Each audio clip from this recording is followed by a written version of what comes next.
Hey, it's Beth here, episode 463. Okay, I, you know, I'm adhering to my nephew used to call it potty time, to toddy time, and I'm hungry, so this is what I'm doing. I'm eating again, which is kind of weird, and the cashews aren't completely cutting it. So I'm like, what did I used to do? And I really find eating stupid food so boring. I'm just so sick of it. I'm so sick of dumb food. I think that's why I enjoyed having wine instead. It's just so, every potato chip tastes like every other potato chip. I'm just tired of eating the same things for 65 years. I guess I started eating food really when I was 4, whenever. I mean, when I started looking at it, the same dinner every night. Chicken, everything was chicken. My whole life was chicken. I feel like that again. So I'm going to fight back. And I'm like, what did I ever like? And I remembered that Debbie, my old buddy, my old writing partner, the way we met was she came over for dinner. I forgot that they were coming. So I took frozen chicken out of the freezer, threw it in the oven, got that little pad off after 20 minutes, which is important, and cooked it. Had nothing to serve it with. Made barbecue sauce out of Worcestershire sauce and ketchup, and found all these frozen vegetables, just little bits of frozen vegetables, bag after bag, threw them all together, put a bar of butter in there. And, stupid potatoes. I had a bunch of potatoes with eyes of those ugly things. You gotta scrub those off, throw them in the oven, but when you're desperate, you put oil on them and salt and pepper, and you throw them in a hot oven. And this oven was hot because I got a phone call from kids saying, well, we'll all be there in about an hour and 15 minutes. And I was like, who all will be here? Oh, my friend Jim and his wife and 3 children. I was like, what? So this oven was on like 475. Everything turned out great. Debbie said, how did you make the chicken? How did you make the barbecue sauce? I told her the whole story, the truth, the absolute truth. And she said, oh my God, we're writing a cookbook. The how-to cookbook, recipes in 3 minutes in one pan. We never got it off the ground. We actually don't know anybody. We wrote our first screenplay instead. We went to screenplay school at UT one night a week, and we wrote a screenplay about Barbie and Ken. It was not this Barbie and Ken that's coming out. It was Barbie and Ken, and it was 12 years after they were married. She's got 3 little boys. She's got a basket ass, very odd figure now, wearing sweatpants, and her old boyfriend comes back to town to steal money because Ken is a workaholic. So it was just funny, and it was crazy. And of course it never sold because we are spectacular failures. But I remembered all that, and I was thinking, what do you do that you like? Well, my mother-in-law gave me a recipe for chocolate pie, and it had 2 squares of chocolate in it. Over the years, because I did get a food disorder when I saw Twiggy for the first time when I was 12. I went on a starvation diet and then binged because I was starving. So that started me on my food disorder. Thank you, Twiggy. Thank you very much. But anyway, food disorder gals, we have this feeling that if you're going to do it, just do it. Like Nike, only you're not running, you're eating. So instead of 2, bars of chocolate, I first put in 6, and now it's up to 12. This is a chocolate pie that everyone loves. It's actually something I make. And then you put whipped cream on it, not meringue. Who cares if you have egg whites that you have to throw out? Get over it.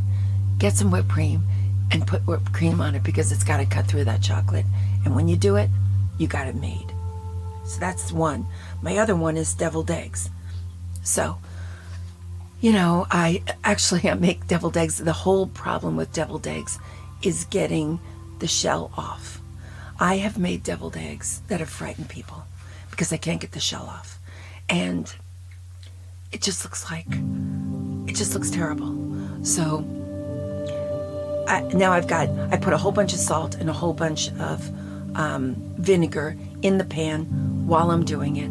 And I sit down and then I crack them, put them back in the ice water, and it turns out much better.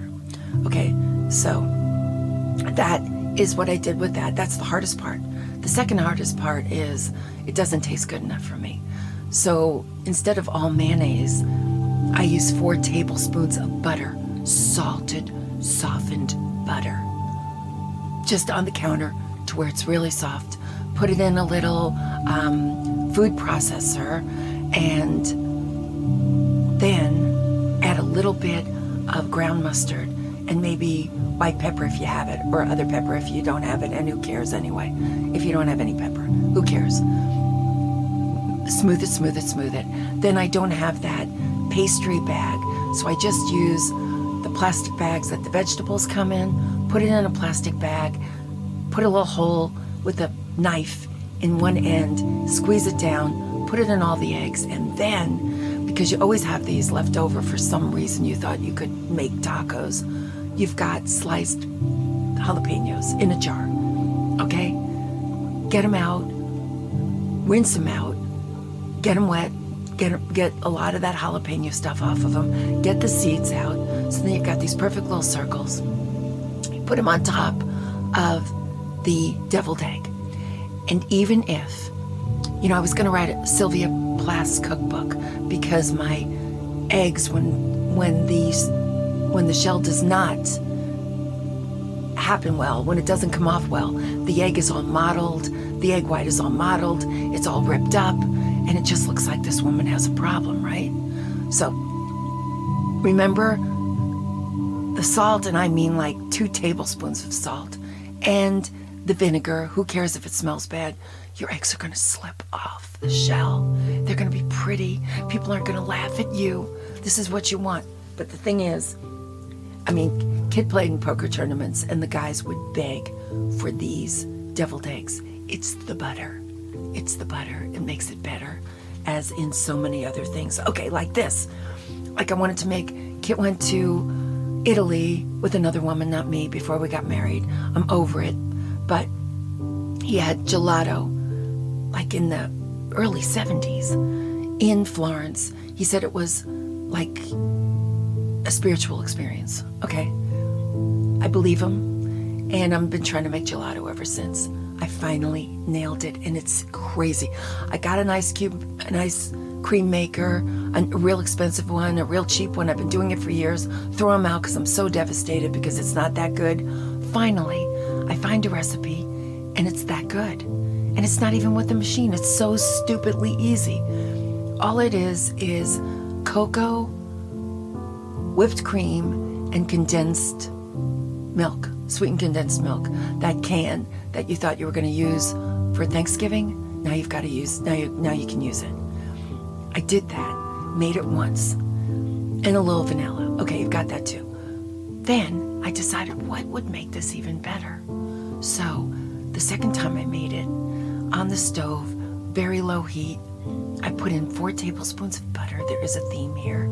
And 2 or 3, I can't remember, Ghirardelli kind of flat cooking chocolates. Okay, it was amazing. Butter made it better.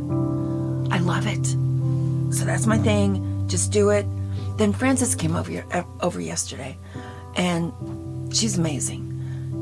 And we were going to go out to lunch, but I think she had enough of me. I looked at her. I said, be brutal. Be brutal. Would you like to go out to lunch with me, or should we make a sandwich here?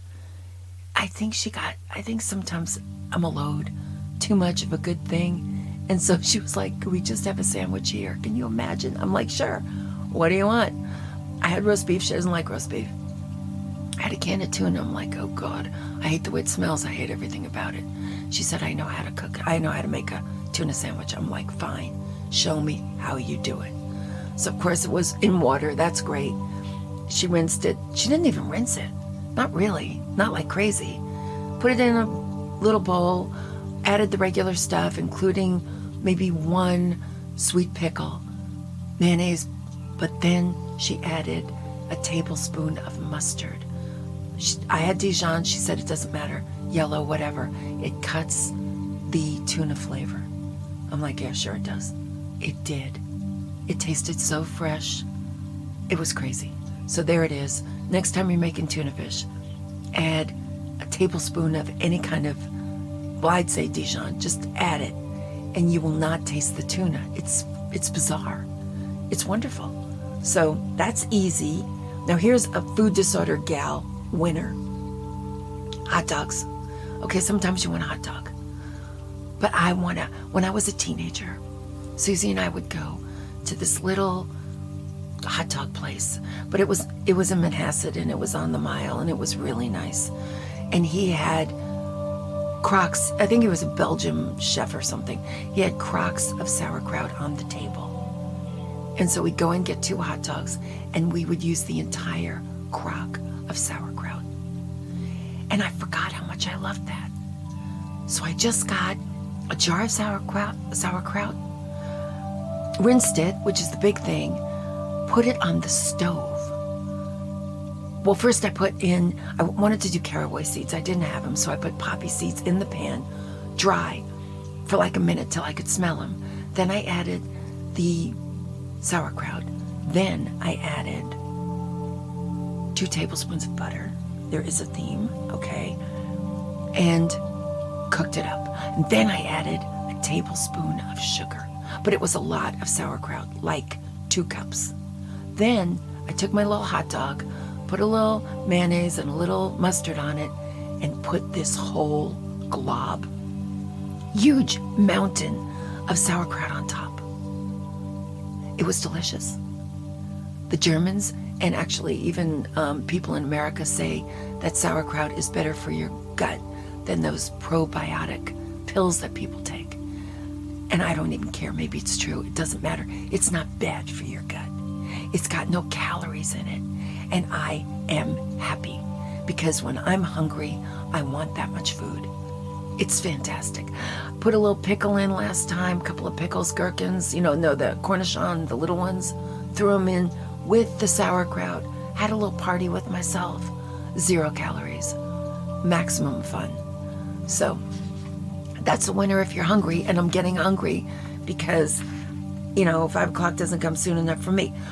Another one that I had, but this is a big one and we don't do it very often. We used to, but it's hard now. Fried chicken. Okay. I make really good fried chicken because I put all kinds of seasoning in that flour. Just go crazy. But the thing that I do that sets me apart is I put that flour seasoning underneath the skin, and then I let it dry out a little bit. So the skin on top crackles away, the flavor's on the bottom, I got it all going. And then when I make the cream gravy, which you have to do, and it's not even cream, it's just milk and a little flour, all the flavoring of that flour, and I've still got some left over if I need it, makes it even better. That's a winner that we don't get to do very much anymore because really hard to digest when you are 70. But we'll do it again. Now, the big thing I'm trying to do is, when Kit was a little boy in Decatur, I'm trying to make him happy lately. I don't know what's going on. I'm just so in love with him. But anyway, he had this neighbor, had this housekeeper named Maddie. And every Wednesday, Maddie would make yeast rolls. And he would just kind of swan over as a little 4, 5, 7-year-old every Wednesday, and she would give him 2 or 3 yeast rolls. What a sweetheart. I mean, it wasn't her kid. She wasn't working for the family whose kid that was. She was just taking pity on this little tiny boy who was addicted to her yeast rolls. I've tried to make them since we got married. I failed miserably, put it on the back burner for 40 years, and now I'm back. And I make a pretty yeast roll, but it doesn't smell like yeast. So, what I do is, I fail, okay? I mean, it's not the smell, it's a little bit of the smell. Added twice as much yeast. Got yeast online from some great yeast factory in Mexico. I mean, I'm trying to get that yeast thing to happen. It's not happening. So I found out it's not yeast rolls, it's refrigerator rolls. And if you want your yeast rolls to smell like yeast, you got to put them in the refrigerator for the first rise overnight so the yeast can go insane. I haven't done it yet. I'm on a quest. That is a journey, and I'm not there yet, but I keep trying, and I will let you know if that's a success. My big success in life, my thrill that I'm giving myself now, is this crazy thing, which is lobster and avocado. So what I do is those lobsters that are at the grocery store, the little ones, for $9 or whatever, I buy it, bring it home. It's in its little plastic package, whatever. Throw it, put a hole in it, a couple holes in it, throw it in the microwave, right? For 1 minute, look at it, feel it, maybe another minute, 30-second increments. Just go for it. It'll get hot. When it gets hot, you take it out of the microwave, put it on the counter, then put it in the refrigerator for like an hour. Get it to come back into itself away from the shell. Then I use that cooking shear that I never use, that knife that came with my, knife set. It's not a knife, it's a scissor. In the front, it's got that scissor. Get that scissor out. You cut the shell on both sides. And the lobster will come out because it's cool now. Just wait till it's really cool. And if it doesn't, just go in there with your fingers and get all the meat. Okay, but this is what you do. First, I've tried everything. I tried remoulade. I made a Louis sauce. Nothing's better than a little mayonnaise and a little ketchup, and you mix it up on the plate, and you get this bed, this layer, a thin layer, not too thin, of those two things on the bottom. You can add a little pepper if you want. You don't have to. You've got your slices of lobster. If it's a tiny lobster, get two. It's worth it, because the two will be like $15. This is a big thrill for you, okay? It's better than any restaurant could ever do. I'm promising you. Then you get yourself a nice, fat, beautiful avocado. You cut through the middle. You got the pit in the center. You use the knife, karate chop the pit, twist it, get the pit out, right?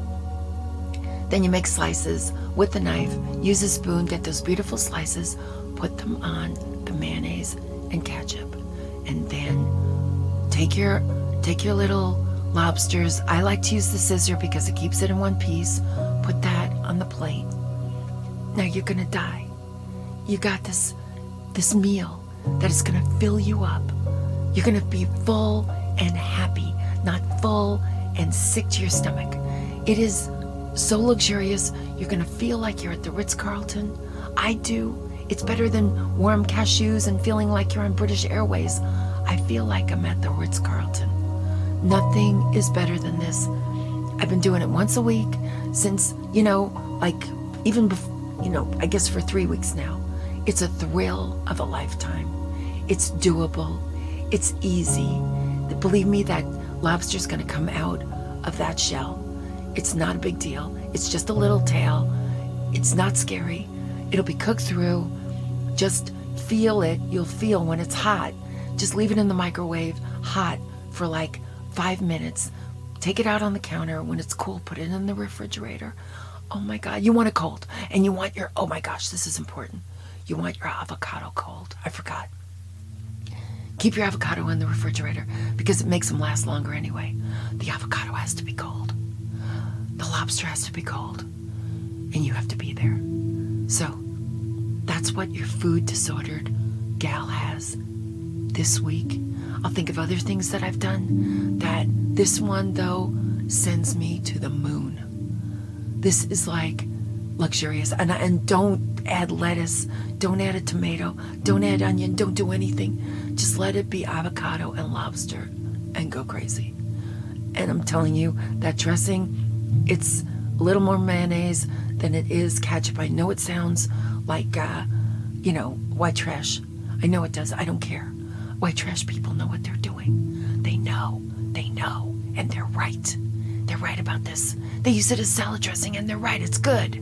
Especially on iceberg lettuce or something, but don't add anything to this lobster, avocado, that little dressing, the bed on the bottom, you'll lose your mind. I'm telling you, you will lose your mind. So that's what the Food Disordered Gal has this week. And I'm going to have more because I'm eating again. And I don't want to eat boring things. So that's what I'm up to. And I will be back. I'll let you know about the yeast rolls next time. Thanks. Bye-bye.